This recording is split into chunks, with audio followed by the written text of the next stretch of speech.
All right, we're having a good time. We got Jurassic 5. By the way, there's no Faraz watch today. He's here. Oh my God. Oh my God. We're back. Unreal. Welcome back to the Demand Better podcast, episode 18, where we are your consumer's guide in the health, fitness, and wellness space. I am your host, Corona, and I am joined by Dr. Bo in Superior, Colorado, and award-winning journalist. It's Faraz Javed, who's joining us from Detroit and who is a journalist for XYZ. What's up, Bo? What's up, Faraz? What's up? Hello. Last time I know we got this wrong. Am I pointing at you right now? You're Corona? good. You're pointing right at me right now. You got it right. Okay, this time You I got got it right. For anyone listening, we are on StreamYard on the video if you're watching, and the video is backwards. So when you think you're moving your right hand or you're touching the right side of your face, it's the other side. So it's confusing. It's confusing. So when you point, it's confusing. All right, we are talking episode 18 about. Oh, before you do that, we are talking about that. We're sponsored by Fit Care Physiotherapy and Wellness, where the idea is to focus on your fitness so you can avoid the healthcare space. Today's episode is about. Go ahead, Bo.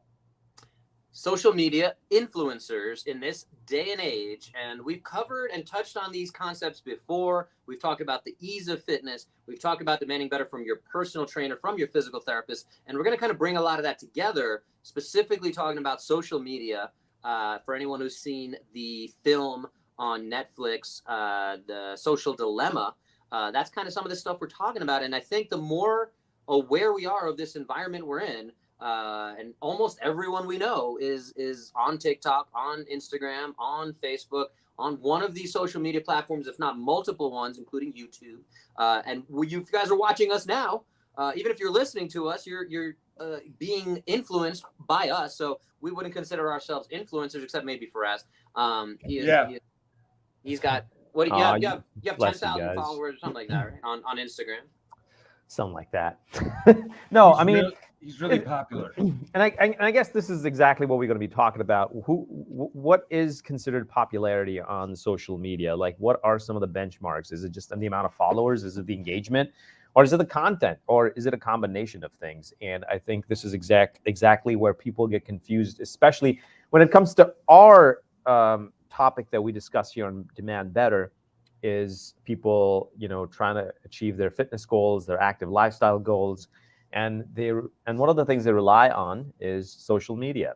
There's nothing wrong with it. There's tons of information out there, good and bad. And I guess this is exactly what we're going to be diving into today, how to differentiate between that good content and bad content.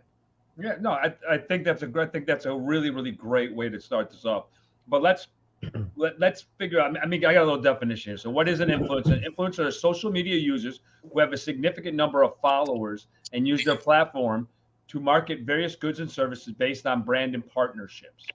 All right. The average influencer, just to give you a profile, it's the age of 26 to 32. The national average salary, this came from Indeed.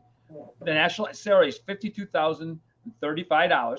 And then their characteristics are 9 times out of 10. They're personable, aligned with the mission, relatable, responsive, consistent, tech-savvy, and creative. So that's the person we're talking about. There are different types of influencers, but those are the people we're talking that are controlling and telling us what to buy. Well, go ahead, take it over. Yeah, and I think, again, thank you for the definition that we got from Indeed there. I think that it's the aim of today is to help folks differentiate between folks that are or accounts that are entertainment based, and there's usually that disclaimer, hopefully, of this is for entertainment purposes only, even if they're talking about medical type of issues and situations, blood work, all that kind of stuff, versus real life advice. And unfortunately, with this access to information, we want to add this kind of caveat to folks understanding and navigating this wild west is how we would describe it, I think, of social media, and again, getting health and fitness advice. We want to always come back to that. And so To Faraz's point, I want to touch on that for a second. Of, you know, are we talking about engagement versus followers? We're in a crazy time where I think it's been over a decade at least where book publishers are going to say, hey, you don't have 1 million followers, I'm not even going to publish your book. Come back to me when you have 1 million followers across your multiple platforms. You know, and it's a real thing. I've heard people talk about this. Hey, how big is your newsletter? How big is your mailing list? You know, how many contacts, how many people can you influence? And if that's the case, if you have 1 million people that you can genuinely say between Instagram, Facebook, YouTube, newsletter, and then theoretically, if you put out a book at $20 a pop, you know, there's some expected return there, and it comes back to a numbers game. So I think we're talking a little bit about understanding our experiences of how the sausage is made, and we're trying to share that so that we can go into the next account and the next time you're scrolling Instagram or whichever platform, and maybe being able to say, hey, like if you're taking instant intermittent fasting advice or keto diet things, and like, oh, I saw this girl on, and she's 25 years old and she's got a 6-pack and she lost 800 pounds or whatever. And you know, I think it's important to have more context for that. The one thing I'll throw out right now, and we're going to come back to, is being cautious of these accounts where there is a sales pitch. And another piece that I want to talk about, how the sausage is made, I'm going to throw it all out there and then I'll let you guys kind of, you know, guide it a little bit, and we'll keep going back and forth that way. But a little bit of how the sausage is made is these algorithms and the teachings are all about how to get more clicks and more likes. And there's this term clickbait, right? So if the name of this article was, you know, watch Kim Kardashian's butt, you know, hold up a champagne bottle or whatever, like that's going to get 1 million or more likely to get more views, more traction, more algorithms. So I've seen and played with all these algorithms. So I think it's important to note that there are specific words, hashtags, times of data post, all these little tips and tricks, all these ways that you can invest in buying some followers. Faraz and I were talking about this yesterday. We're going to go a little more into that, but you can buy followers. Now they're cracking down on that a little bit, but you can stay ahead of how each of these platforms is trying to be very genuine. And they have cracked down, and I think they're doing the best they can to some extent, as long as the money's still rolling. So that's my long kind of introductory, all over the place ramble. I'm going to throw it back to you guys. No, but I'm just to jump on that point right now. That's why, you know, Faraz is in the news, and the old adage is, if it bleeds, it leads. They're not going to be talking about Susie, who's taking care of these people in the senior home, doing stuff. That's not going to be news, and that's not clickbait. But if it bleeds, it leads. Am I wrong, Faraz? Or... No, not at all. I mean, I think first thing, the most important thing to take away from this conversation is Bo clicks on Kim Kardashian's link.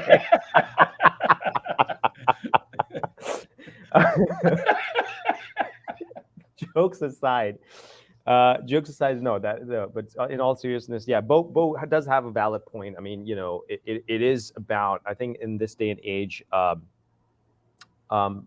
more we find more content creators, more influencers working towards or understanding the algorithm, which basically helps them generate more followers, more engagement.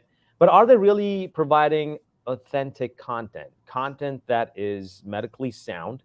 And I'm just talking about our line of conversations that we talk about here in Demand Better. I mean, sure, yeah. I mean, if you're just talking about some mindless, you know, like dancing video or let me just throw something at you as you're on that point real quick. Is within the fitness space, to be more specific, moving a little away. Well, we can talk about like what does Kim Kardashian do to, you know, for her fitness routine, and that's good. And Mark Wahlberg is the other one that gets thrown out there, right? Because he looks good, you know, and we've talked about this Corona's favorite little thing of if you want to get J-Lo's booty, like you better have her genetics, you better have her money, you better have her trainers. Mom and dad.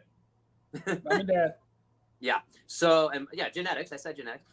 So I just wanted to throw that out there, that the other part of the sausage being made kind of algorithm here, I've written and contributed to a lot of fitness content. It almost always has to be, hey, what are the top 3 exercises for low back pain?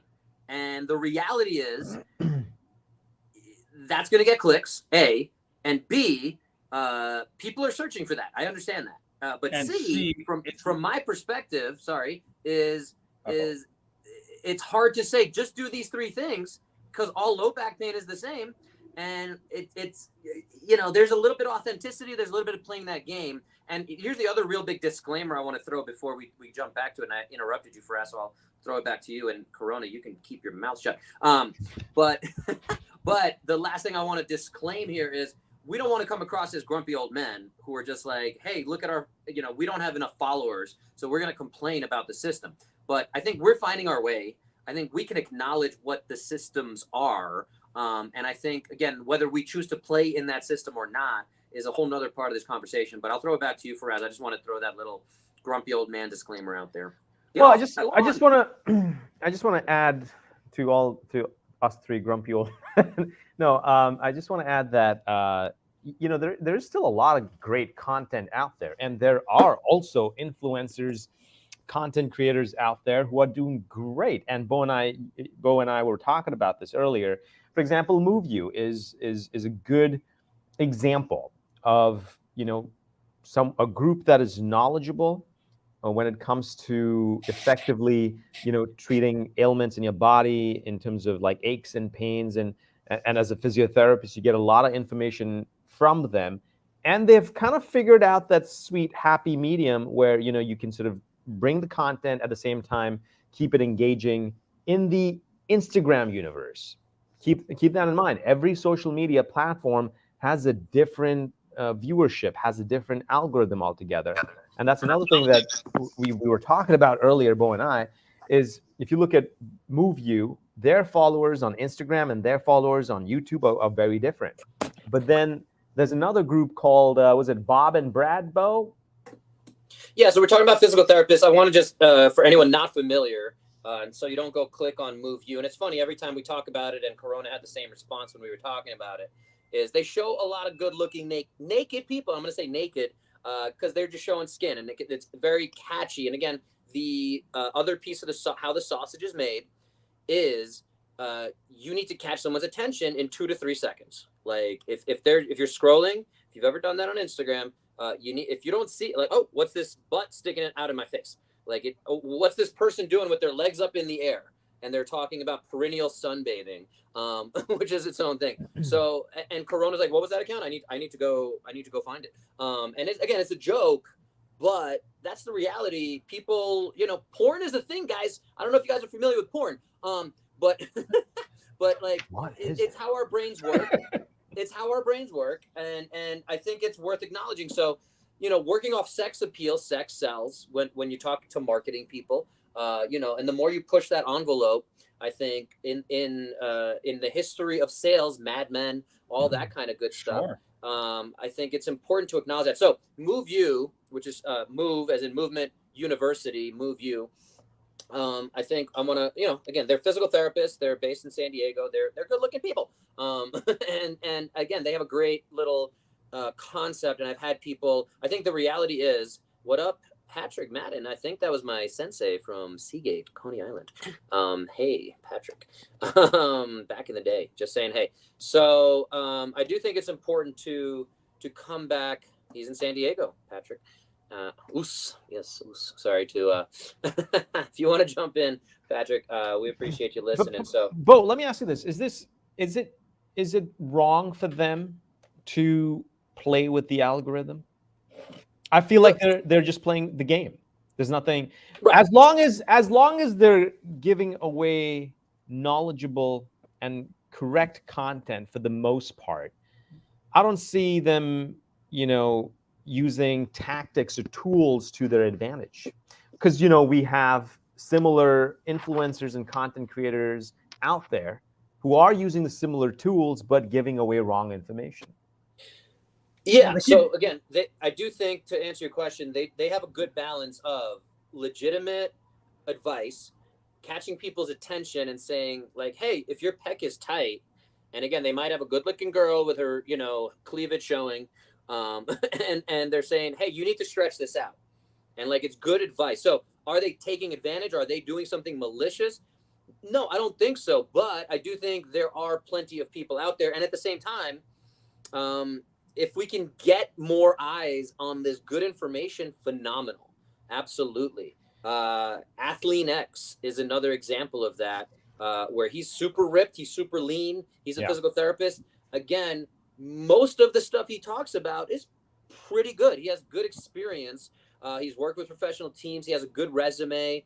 He talks about that stuff. Sometimes that's the thing. It can be a little over the top. And here's the rub on this whole thing, right? Is when people come to me, and I'm going to bring up another example, and we're talking about some different accounts. So we're not really trying to throw anyone under the bus, but we're trying to use those accounts to, highlight some of these examples. So Knees Over Toes guy is a very interesting one from this perspective. And I've talked about him on my podcast. I've had a few people who implement his services.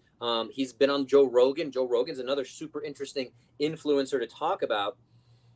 But Knees Over Toes, to come back to your question, Faraz, of like, is this good? Is this bad? Is it malicious? Is it unjust that people are doing these tactics and taking advantage of the algorithm? I don't think that it is malicious, but Knees Over Toes guy is addressing, he's a personal trainer. He has no medical training. And he's basically saying, hey, there's a piece of the rehab puzzle missing for people who have knee pain. And he acknowledges this. And he has over 1 million, well over 1 million followers, if not in the multiple millions, because he's really honed in on this message. And he's very good at manipulating the algorithm in whatever he's playing the game. Again, in sports, I know Corona and I can speak to this, is it holding if you didn't get flagged for it? Like, you have to play, let me ask you this real quick. The Knees Over Toes guy, if he has no medical qualification to let people know how to fix, their joint problems, knees specifically, is he based? So you've seen his content. Is it accurate? Is it good? Is it flawed? So should people listen to him? Thank you for bringing me back there. Yeah, so I would say, having seen it, I think he's bringing up some good points. But this goes back to the ease of fitness that we talked about a few episodes ago. And the fact that I've had a lot of people, I've definitely heard of success stories from Knees Over Toes where people tried physical therapy, tried surgery, and he talks about his own particular experience of having 7 knee surgeries, I believe, and now he can dunk basketballs and all this good stuff. And again, by addressing these things that the traditional medical system does not address. So I think that, to answer your question, I've also heard a lot of people who've tried his program and gotten much worse, because his program is not medical. It is not done with a physical therapist who is licensed. There is no accountability. And people are willing to try that because, A, it's pretty cheap. It's $50 a month versus even one session with me. Let's make the math really easy and call it $200 for 1 hour in person. Now, I have other packages and we're not going to go into that right now. But to answer your question about Knees Over Toes guy, I do think that maybe 50 to 60% of what he talks about, I pull sleds. He's a big advocate of pulling sleds. And if you have knee issues, pull some sleds. Go into a full range of motion. We've talked about that concept. And that's some of the stuff he's preaching. But to say this is the way every knee should do, and then you get someone who's a 50-year-old woman with a meniscectomy and has pain, and then she comes to me and says, hey, I tried that thing for 6 months and my knee's way worse than it ever was. Go ahead, Corona. No, it gets back to this. You're putting especially in the health and fitness space, you're putting your body, your most important assets, in the hands of someone who's treating it just like it's anybody else's body. It's just so you just put your knees over your toes. You know nothing about this person to take this advice. And we continue doing this. And the reason this podcast was made was to give people information. So they're not out there in this information, because we're getting smashed with information. That's all you have coming at you. Content. The algorithm forces people to up the game. That's all it does.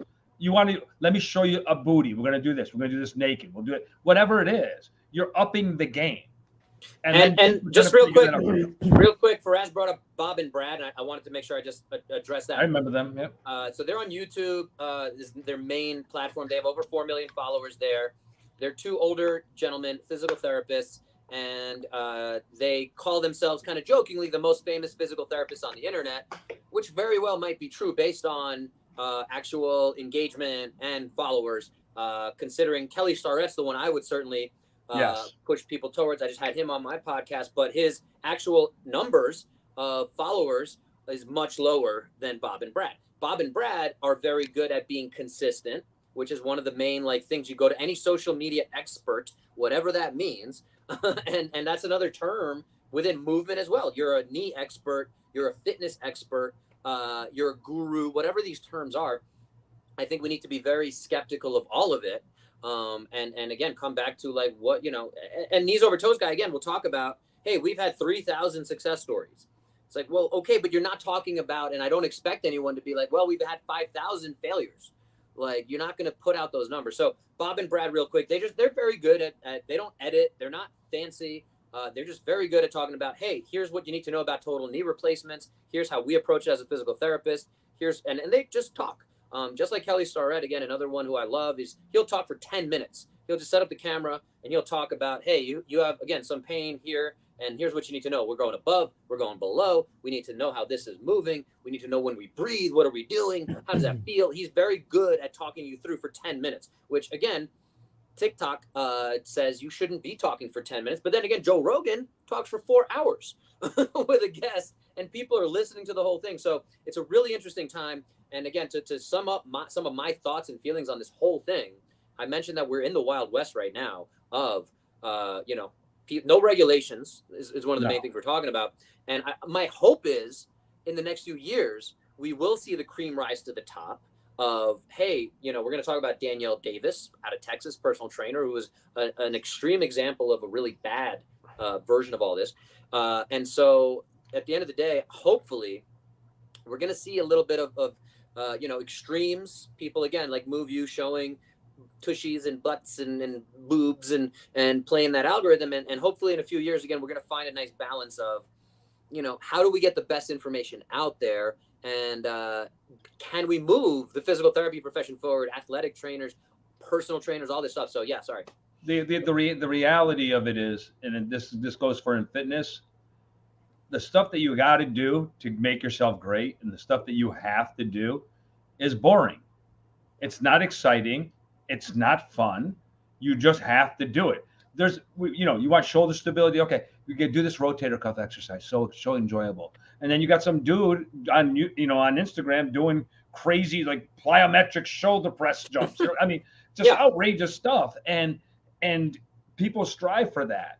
Yeah. But people aren't. But the stuff that works, the Kelly Starretts of the world, and those guys who are really, really gurus, those people are the ones that aren't going to get the followers because they're not as exciting and splashy as someone else. And there's enough of a market to go around, fortunately, or however we want to look at it. Again, you have whatever the statistics are.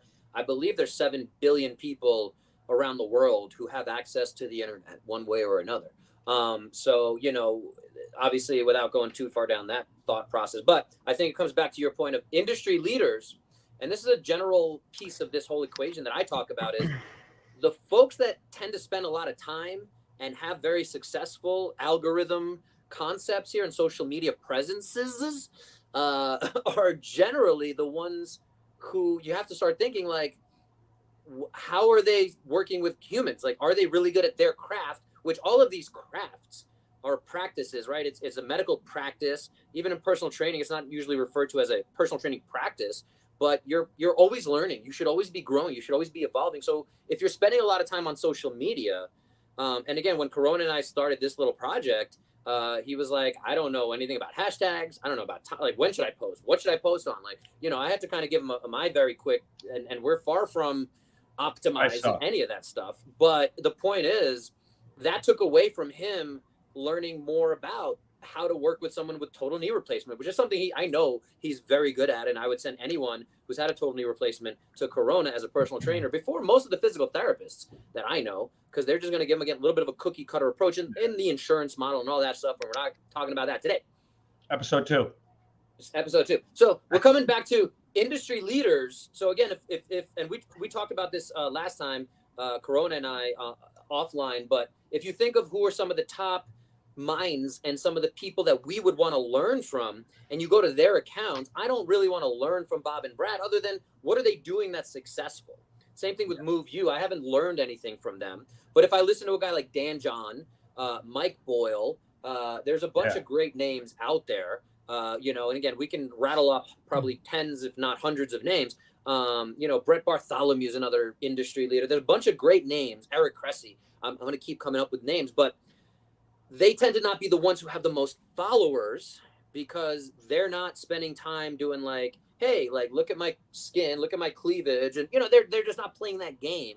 And some of them, there is a way to balance that. I think that was Faraz's question of, can we have that showing of the skin and, balance that out, putting celebrities or weird exercises. An example of the weird exercises that's very successful is Dr. Joel Seedman, and he'll have professional athletes and things like that. And he's talking a very extreme, very, very extreme, different concepts, similar to knees over toes, where he's saying, hey, you should only go to 90 degrees. So everything you're doing, if you're doing a pull-up, only do it to 90 degrees. And then back, if you're squatting, only go to 90 degrees. And now it stirs up, well, what's your rationale? And he has a 900-page book that he sells that's like $400. So if you want to learn more about it, like he talks about his main points, but he has that all very nailed down. A lot of his exercises are, and his social media presence is, again, celebrities, good-looking people doing very weird shit. Terry Crews, who's always a nice person to click on and look at, is doing single leg bicep curls. And it's like, is that really the thing that's going to push the needle for most people? No.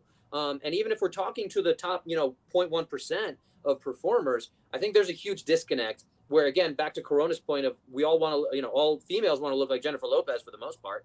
And it's near impossible. And we're selling them this very fake, inauthentic experience. And that's what people are playing off of. And coming back to our mission today, and sorry for my passionate rambling, hammer, El Martillo. I just wanted to finish up by saying, again, the thesis here is we want to come back to understanding how to navigate that. And again, I don't know that there is a simple answer, because I think that question was posed of how do we balance out what is the science? Again, Andrew Huberman is a really good example of that, where he's a neuroscientist and he gets a lot of criticism of trying to overly simplify things to make it accessible to the public. He claims that as his mission in every single one of his episodes. And again, I appreciate it. Sometimes he is very boring.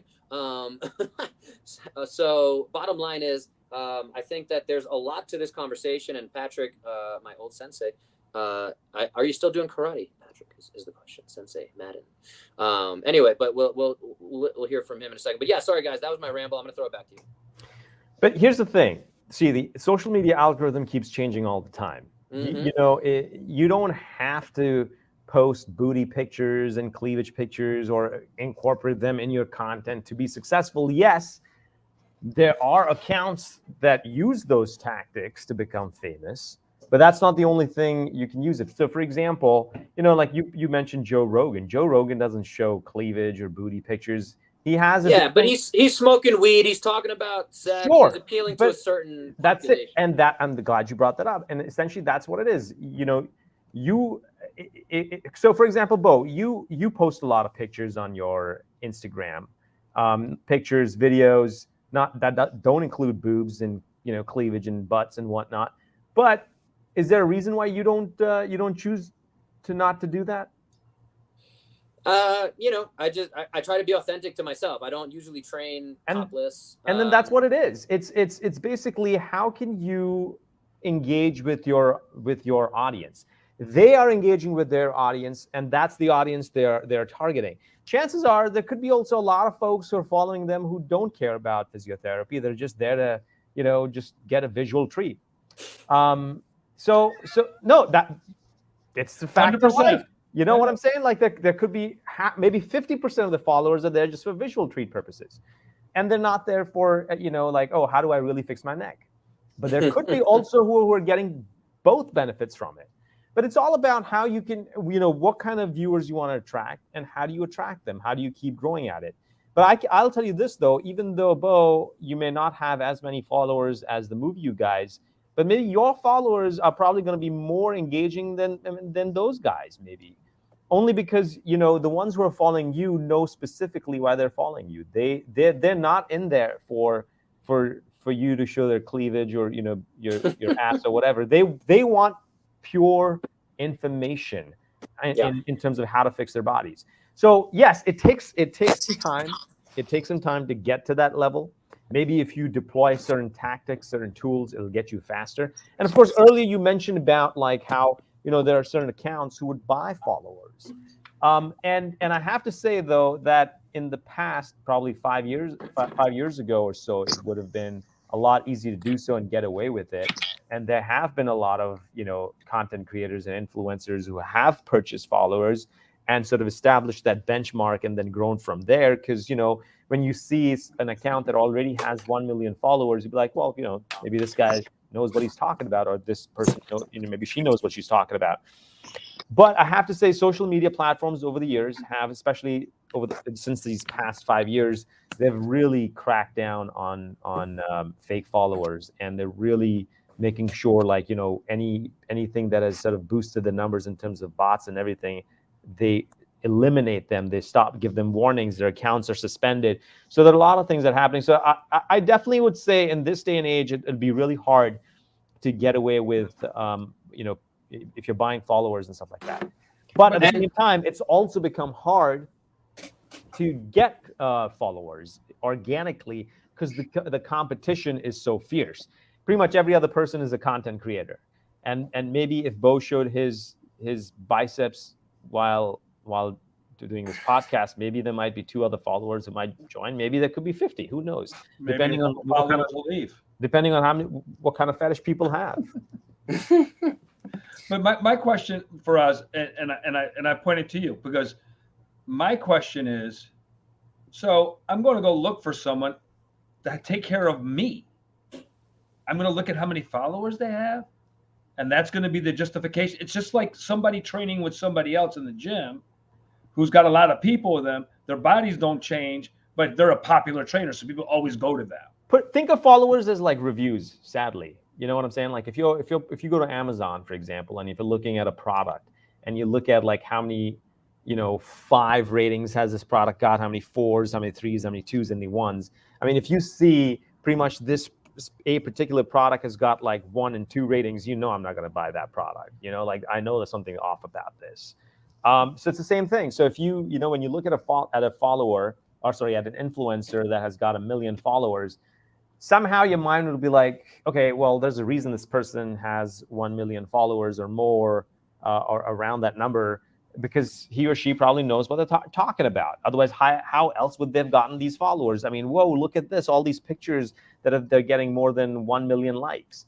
So yeah, that sort of reassures, sadly, people that this might be legit, but that is not the case. That is not always the case, because you could have, like you said, for example, like Bo brought up, the knees over toes guys, knees over toes guys. Is that what it is?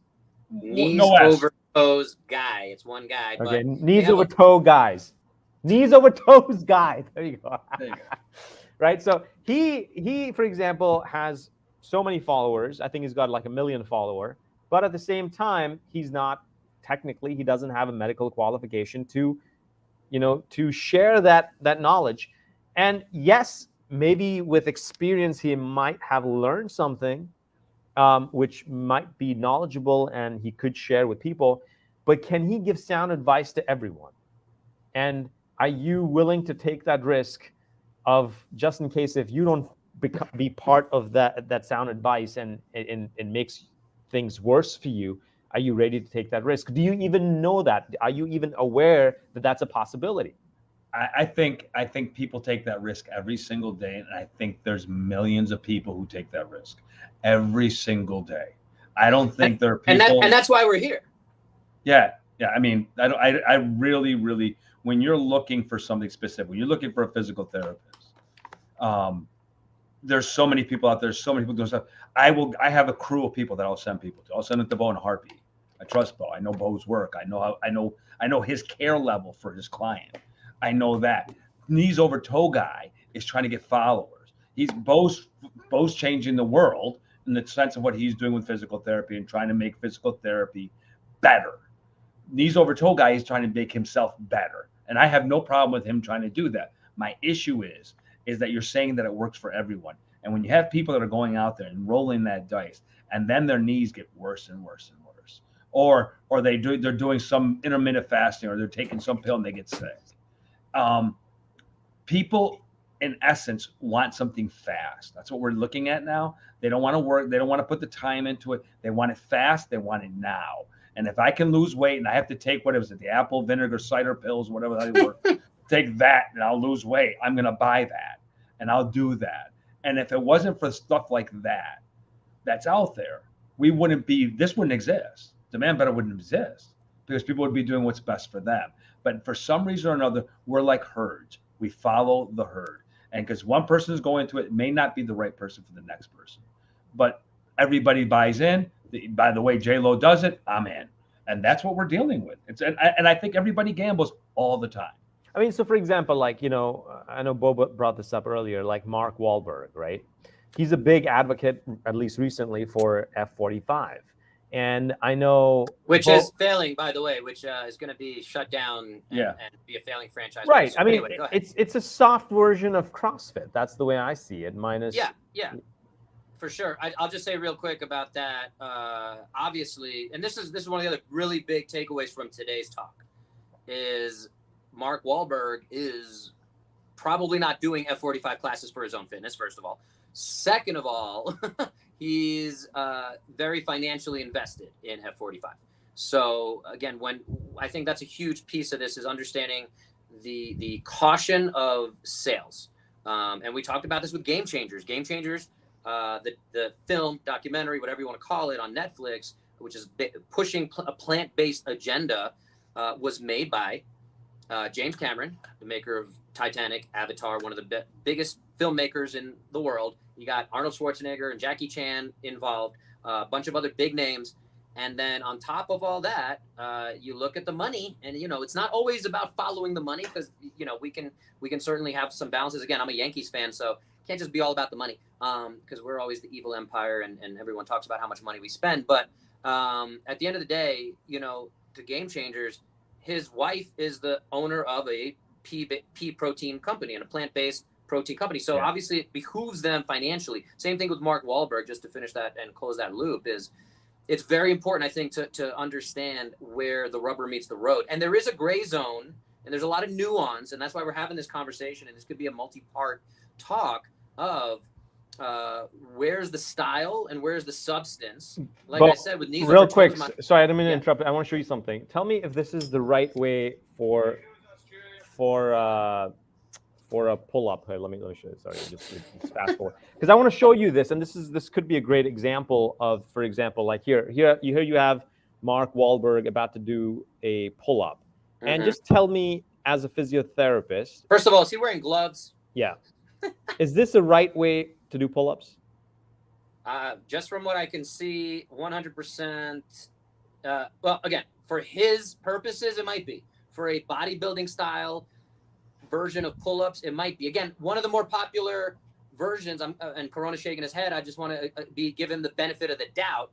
I didn't hear what the audio, I didn't see what the caption is, so I'm going to give him the benefit of the doubt as much as possible. But again, you look at bar stars with these guys in literally playgrounds in the Bronx, in New York City, all over the world, and they're doing versions kind of like that, where they're doing partial range of motion. And again, those guys have been doing that probably their whole life, like Mark Wahlberg. They probably have a significant base of strength and all that good stuff. The real quick thing from anyone who watched the video that Faraz just showed of Mark Wahlberg is he did not engage his lats. And again, he kind of did somewhere in between a CrossFit style kipping gymnastics pull up with a more just let me get some reps in by using some momentum. So there was a lot to go there. And at the end of the day, I don't know his goals. If his goal is just to be ripped, which I imagine it is as a movie star, then yeah, like maybe that's one way to get good results for him. Okay, but, so hold that thought for a second. And then I'm glad you brought that up, because here's the thing. So someone who's got no knowledge about working out, or is sort of trying to get into that realm of active lifestyle and fitness and whatnot, they see Mark Wahlberg doing that. What do you think they're going to happen? What do you think is going to happen? Oh yeah, they're going to want to duplicate that. That's it. Because if it works for him, it's going to work for me. But wait a minute. When they get injured, they're going to call me and Bo, because they're going to get injured. No, they won't. Right, again, They again, probably won't call you guys. no, they probably won't, because we're talking about different populations and talking to your Sure. audience. But Yeah. but this is where, again, two other really good examples of that were really popular that I will always go to is Gwyneth Paltrow, right? Yes. With Goop. And again, she's done an amazing job of marketing. But you know, she had videos where she was talking about never lift anything more than 2 pounds, ladies, because you don't want to get bulky or toned. And it's like the science is just so disconnected. And then Britney Spears, who again had I don't even know how many followers she would have had, but she was sharing what she was doing in the gym to kind of share her story. And again, we know now a lot of the mental health stuff going on, and there's a whole nother side to that story. But she was sharing all these workouts, and people within my space were passing that around like, what is she doing? Why is she doing a push-up with this very horrible form that we look at? But again, it's easy to judge, folks. I talked about Joel Seedman, who has a rationale of why he's doing these 90-degree, you know, he thinks scientifically that 90 degrees is the only way. There's cherry picking involved. There's all this stuff. Got me upset. But yeah, to your point about Mark Wahlberg, Britney Spears, Gwyneth Paltrow, whoever it is, none of those people are science people. They're not dedicating their lives to understanding what the research says, working with humans, having gone through trials and tribulations of, I did this experiment, which is what it is. When you work with people as physical therapist, personal trainer, we said it's a practice. So when you do this with 100 people and this concept, and you might be doing different stuff, but let's say I did the same intervention for 100 people and 70 of them got better, that's going to stand out in my mind of like, hey, like but there's just to something give here. them, but just to give them the benefit of the doubt, you know, because they're celebrities, there's a good chance they'll have trainers, and maybe their trainers would have suggested them either for a certain ailment or a certain muscle activation, whatever it is. Either way, the point that I think that the people should take away from this, it's just like any fitness program, just like any nutritious program, it should always be customized and customized to an individual.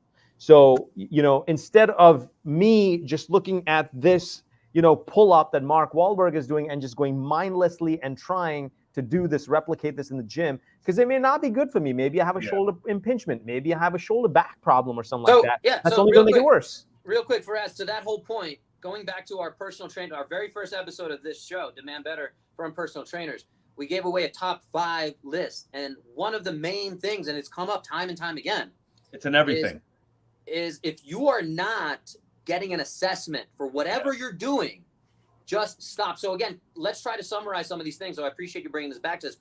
So what used to happen, right, was before you start any new exercise program, check with your doctor to make sure you're healthy enough for exercise.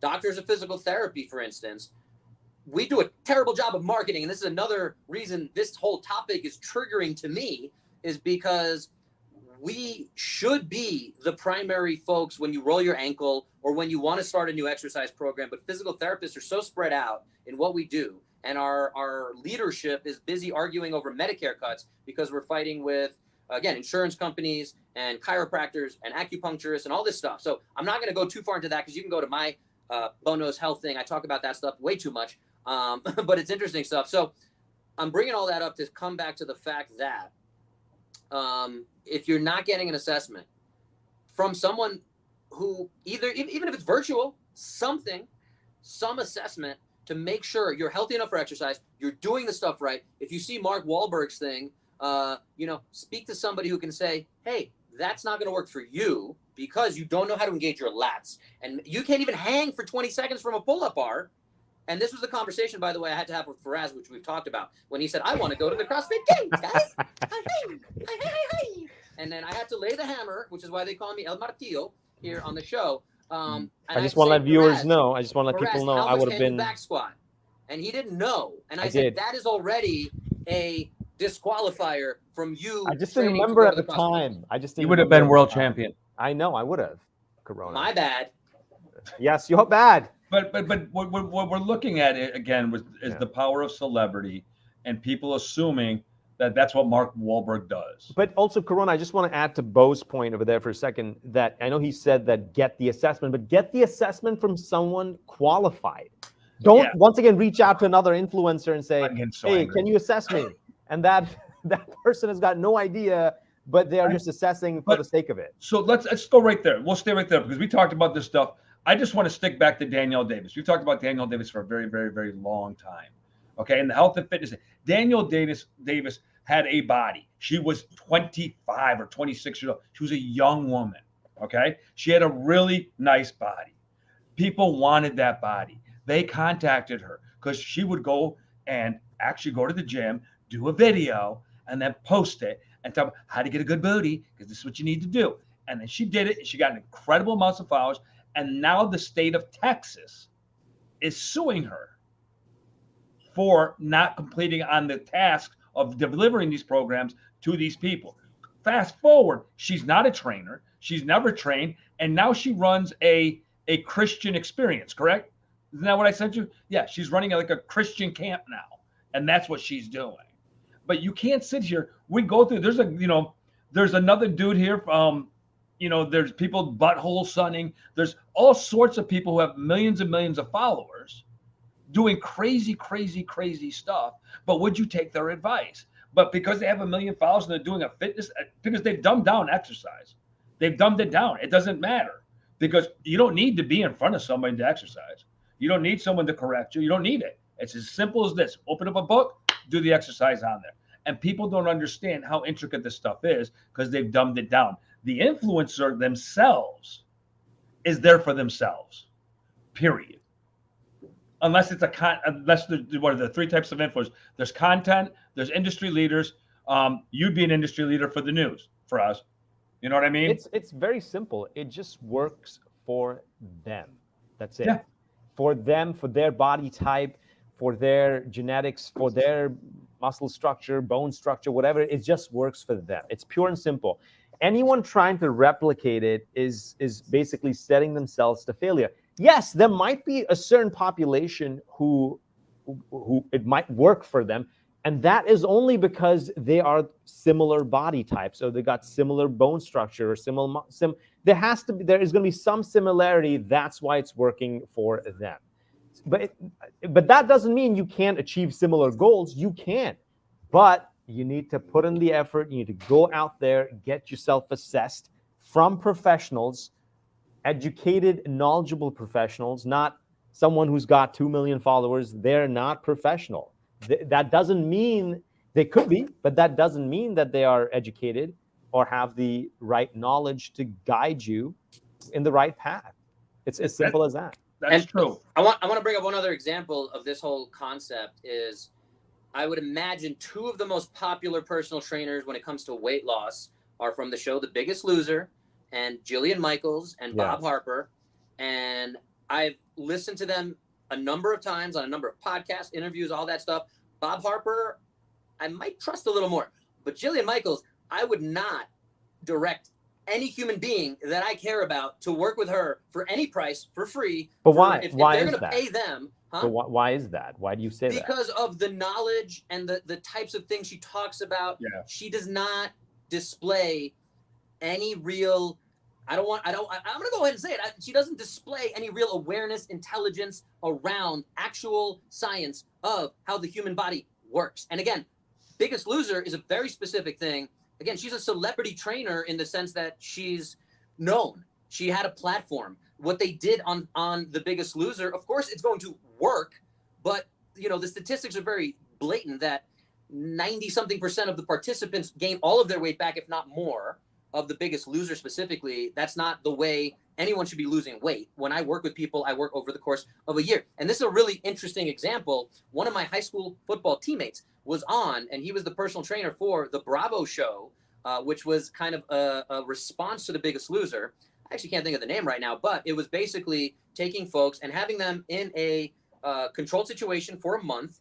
And it was Bravo, so it was much more storytelling. It was much more like crying. We're going to work through this. It wasn't like, what's the scale? Say right now. And like, you gained 2 pounds. Oh my God, you're getting like kicked off the show or whatever. It wasn't, whatever exploitative or whatever the terms are, very clickbaity or there's an X something. Anyway, exaggerated, but whatever. So bottom line is he did the show on Bravo. So they would take the folks who were overweight, and they'd have them there and try to teach them good habits for whatever it was, 2 months. And then they would take them for 2 months and have a hybrid of them coming into their facility and then going back home and starting to integrate how they're going to go shopping in the supermarket and all that. And then they followed them for the last month to see how they were doing on their own to try to integrate these sustainable habits. That's the way it should work. That show got canceled. They even tried to change it, the format, because it just is not sensational was the word I was looking for, not anything with an X, but it's sensationalized. It was not as sensational as The Biggest Loser. And they were trying to compete with The Biggest Loser, which is, it's cool to check in and see people get emotional and have that experience. So they're very easy examples of how one thing works, one thing fails from a TV popularity standpoint. But, and again, this is the part where it's like, there is a gray zone. And did The Biggest Loser help some other people lose weight and motivate them? Maybe. Did Tai Bo help some people? Maybe. Am I going to go tell someone to go do Tai Bo to get into shape? Let me guess. Not. Maybe. You like that? Trying to bring a little swagger into it. No, I mean, you definitely, bring some valid points in there. But once again, and I just want to highlight just from my personal experience, you could have a personal trainer who may just be a basic trainer, but that doesn't mean that person is going to be, once again, knowledgeable enough. I think basic trainer is a very offensive term, my friend. And I'm going to say this to you. So 9 times out of 10, yeah, when people are working in gyms, unless they have a large clientele, they are trainers that are in the beginning stages of their journey most of the time. So people go out and try to get trainers in gyms, and what ends up happening, they're working with someone who is basically using you as a case study to get their business going. And that's the reality. How easy is it to get a trainer certification? Oh, that's a joke, dude. I can do that in an afternoon. So Faraz, you could literally do it while we're talking right now. So that's what I'm saying. Because let's say, I mean, I don't know how easy it's to get a trainer certificate, but bro, CrossFit Level 1 certification, the easiest thing. What, 4 hours? In 4 hours, you can actually get CrossFit Level 1 certification. No, one of the reasons I will defend that, it's one of the only ones that's in person. What's that? So go ahead. It's one of the only personal trainer certifications that's in person. You can take the CSCS, that's all online test. You can take NSCA, that's an online test. You can take ACSM, that's an online test. And some of these are open book tests, which is BS. So CrossFit, first of all, is a full weekend. So that's 16 hours, not 4. So I'm going to defend them there. And you have to take a 50-question test at the end to make sure you were paying attention.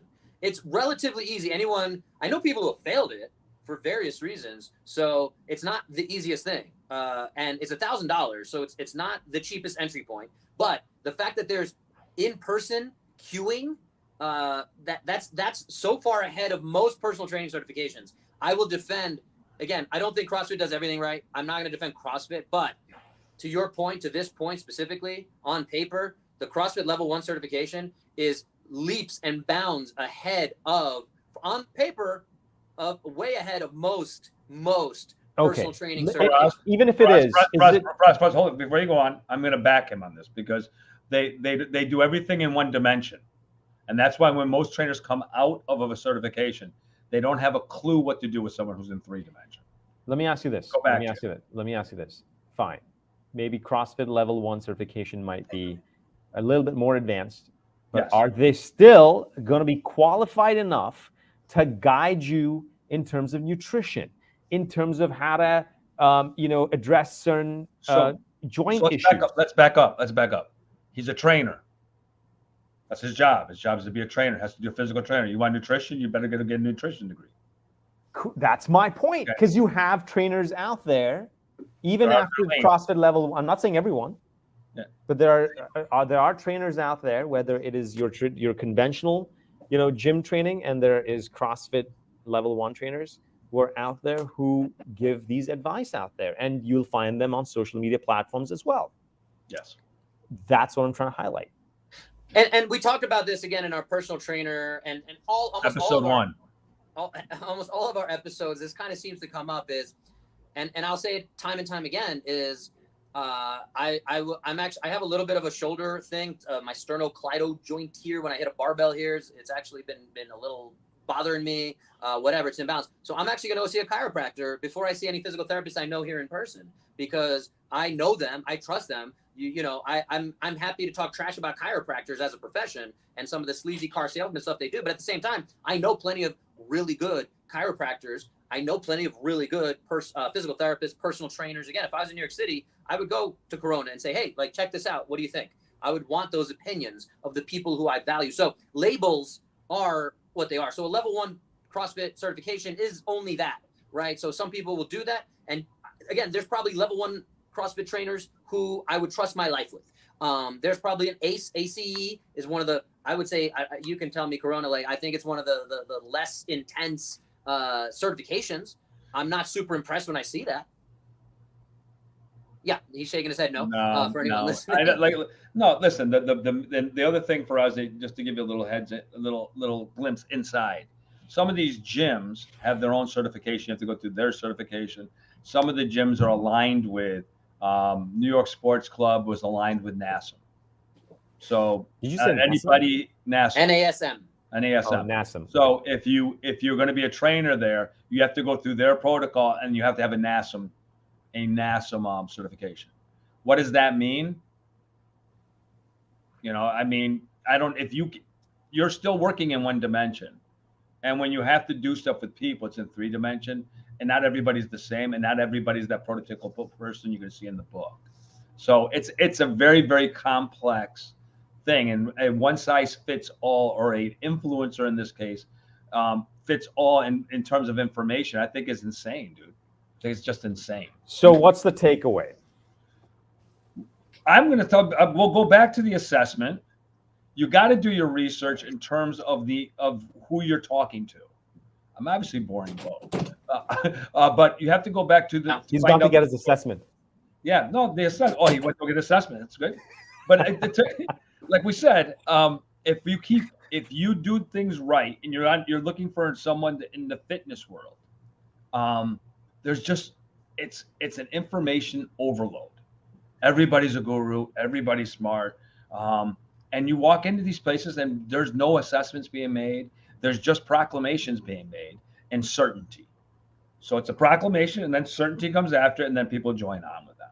It's not like that. Every single person's an individual. You have to look out and find out what's best for you. And what's best for you may not be the celebrity trainer. Maybe Joey in the corner who doesn't talk much but knows what the hell he's doing. You got to be careful. I do have a Joey. He's really quiet in the gym. So one of the big takeaways I think we got to come back to try to summarize is we didn't go too deep into it, but be cautious of sales. Yeah. So again, knees over toes, like, hey, I have this $50 program. Try it out. We've had 5,000 people be successful with it. Like, yeah, and again, I do think there's some really good stuff in what he does, but knowing a little bit of how that sausage is made and offering similar services as an individual without millions of followers and a team behind me, I can tell you there's a lot of style over substance. But I like some of the substance. I'm not saying they're all wrong, but I do think it's important, again, where there's no real assessment is one of those other really big pieces. I think it's very important takeaway that there are no regulations within personal training, within the claims you make online. I think that's very important to understand that when someone is out there saying, hey, I've gotten, again, 5,000 people better with this thing. I'm not saying they're lying, but you could say that. Again, we have Danielle Davis as a really bad example.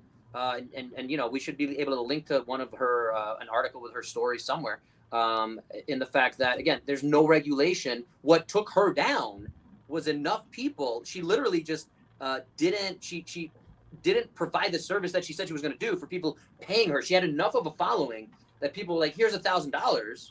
And then she didn't even send them the program she said she was going to send them. So that's the only reason she was taken down. It wasn't because she was offering something that was not legitimate and didn't help people. But you look at some of these, again, really popular things. I can keep talking about all the problems, but like Herbalife, these multi-level marketing schemes, they're getting people to take these powders and move in a little bit of the right direction. You get a little bit of a community with it. You're in the Herbalife community, and you're selling and you're buying. And again, if you understand, again, anything at all about how pyramid schemes work, it's a problem. There's a lot of financial interest involved, but at the end of the day, is it doing some good? Possibly.